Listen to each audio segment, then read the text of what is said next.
नमस्कार, बहुत स्वागत आप सभी का। मैं हूं शिवांगी द्विवेदी आपके साथ और आप देख रहे हैं न्यूज़ 18 इंडिया का डिजिटल प्लेटफॉर्म।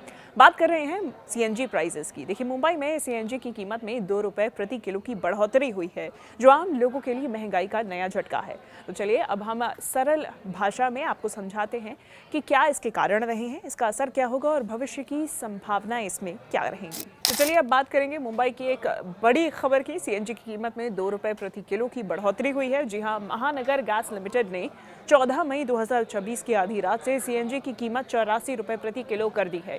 पहले ये 82 रुपए थी। यानी कि ये बढ़ोतरी पश्चिम एशिया में चल रहे संघर्ष और ग्लोबल एनर्जी मार्केट की अस्थिरता की वजह से हुई है।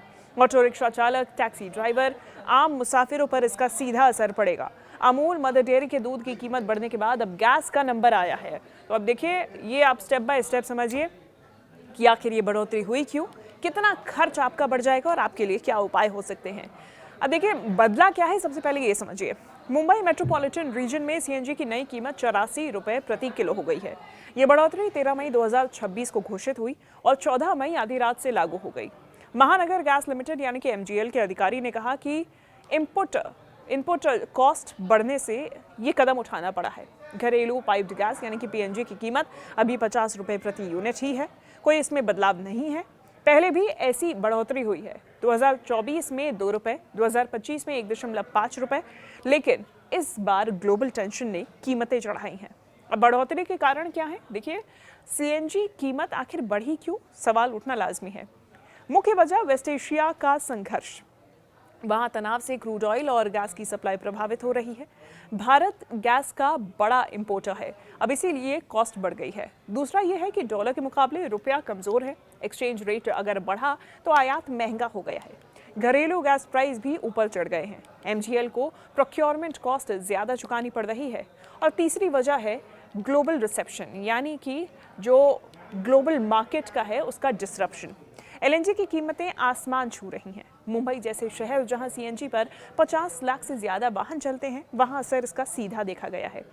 अब मुंबई पर असर देखिए, मुंबई, ठाणे, नवी मुंबई में लाखों ऑटो, टैक्सी, बसेस सीएनजी पर ही निर्भर हैं। एक ऑटो रिक्शा चालक को रोज़ 2 से 3 किलो सीएनजी लगता है। 2 रुपये बढ़ने से महीने में 180 से 270 रुपये एक्स्ट्रा खर्च होंगे। पब्लिक ट्रांसपोर्ट ऑपरेटर भी इससे परेशान हैं। ऑटो यूनियन ने 1 रुपये किराया बढ़ाने की मांग की, तो वहीं अगर ये लागू हुआ तो आपका ऑटो किराया 25 रुपये से 26 रुपये हो सकता है। स्टडीज़ कहती हैं कि सीएनजी पेट्रोल से 50% सस्ता बचत देता है, लेकिन बार बार बढ़ोतरी से वो फ़ायदा कम हो रहा है। 24 लाख घरों में पीएनजी आता है, वो अभी भी सुरक्षित हैं। अब चलिए बात करते हैं तुलना, यानी कि अन्य ईंधनों से। अगर हम बात करें मुंबई में कीमत की प्रति यूनिट के हिसाब से और हालिया बढ़ोतरी कितनी हुई है, तो देखिए, ईंधन में सीएनजी की बात करें तो इस वक्त 84 रुपये प्रति किलो के हिसाब से ये इसके दाम पहुंच चुके हैं, यानी कि 2 रुपये की बढ़ोतरी। पीएनजी मिल रहा है 50 रुपये प्रति यूनिट के हिसाब से, इसमें कोई भी बढ़ोतरी नहीं हुई है। पेट्रोल मिल रहा है 105 रुपये लीटर के हिसाब से, ये अभी भी स्थिर बना हुआ है। डीजल की बात करें 95 रुपये प्रति लीटर के हिसाब से, ये भी अभी स्थिर बना हुआ है। एलपीजी में हालिया बढ़ोतरी देखिए, चढ़ाव ही देखा गया है, क्योंकि 800 से 900 रुपये प्रति सिलेंडर के हिसाब से एलपीजी मिल रहा है। अब ये जो तालिका है, ये टेबल है, ये आपको बताती है कि सीएनजी अभी भी सस्ता है, लेकिन अंतर जो है वो कम होता जा रहा है। इतिहास की अगर बात करें तो पिछले सालों में सीएनजी की प्राइजेस जो हैं वो इस प्रकार से देखे गए हैं। 2018 में 49 रुपये से इसका दाम शुरू हुआ, 2021 में 54 रुपये, 2024 में 77 रुपये, 2025 में 79.50 पैसे। अब उसके बाद में, यानी कि 79 रुपये और 50 पैसे ये दाम देखे गए थे। 2026 मई की अगर बात करें तो 84 रुपये अब ये दाम पहुंच चुके हैं। हर बार गैस प्राइस, एक्सचेंज रेट या ग्लोबल इवेंट इसकी वजह रही है। कोविड के बाद तेज़ी से बढ़ोतरी देखी गई है। अब उपभोक्ताओं की बात करें, उनकी क्या प्रतिक्रिया सामने आ रही है। ऑटो ड्राइवर्स कह रहे हैं कि मजदूरी वही है, लेकिन खर्च बढ़ चुका है। किराया अगर बढ़ा नहीं है तो फिर उनका घाटा होगा। यूनियन मीटिंग कर रही है। अब घरेलू यूजर्स जो हैं उनको राहत है, क्योंकि पीएनजी अभी नहीं बढ़ा है, लेकिन कुल मिला के महंगाई में दूध, एलपीजी के बाद अब सीएनजी में भी बढ़ोतरी देखी गई है। आम आदमी पर सीधा इसका बोझ पड़ सकता है। सोशल मीडिया पर #CNG हाइक अब ट्रेंडिंग होने लगा है और सरकार से यही मांग है कि या तो सब्सिडी दी जाए या फिर रेट चेक किया जाए। अब देखिए, सरकार और एमजीएल की इसमें भूमिका समझिए। एमजीएल प्राइवेट कंपनी है, लेकिन रेगुलेटेड है, तो वहीं PNGRB पेट्रोलियम बोर्ड इसकी निगरानी करता है।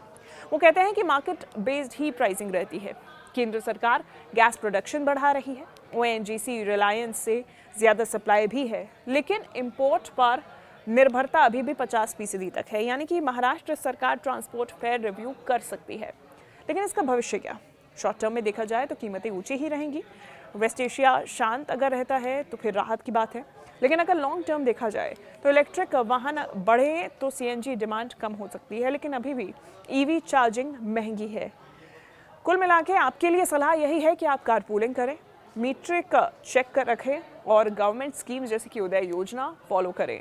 वैकल्प यही है कि हाइब्रिड कार्स को आप देखें अपने लिए। वैकल्पिक समाधान ये है कि इलेक्ट्रिक ऑटो, महाराष्ट्र में इसकी सब्सिडी मिल रही है, इसको बढ़ावा दे। बायोगैस भी एक वैकल्पिक समाधान है, क्योंकि ये ग्रामीण इलाकों में एक अच्छा विकल्प है। साथ ही साथ में पब्लिक ट्रांसपोर्ट भी एक अच्छा ऑप्शन है, क्योंकि ये बेस्ट है कि आप बसेस को बढ़ाएं। ये कदम CNG पर निर्भरता को कम करेंगे। देखिए, CNG बढ़ोतरी मुंबई वालों के लिए चुनौती ज़रूर है, लेकिन CNG एक साफ ईंधन है, प्रदूषण इससे कम होता है। तो आप जागरूक रहें और वोट दें पॉलिसी के लिए। कुल मिला के ये जो पूरा मामला देखा जा रहा है, पश्चिम एशिया संकट के बीच देखा जा रहा है। कमेंट करके बताएं कि आपके ऊपर इसका क्या असर पड़ा है, आप अब क्या कदम उठाएंगे। धन्यवाद।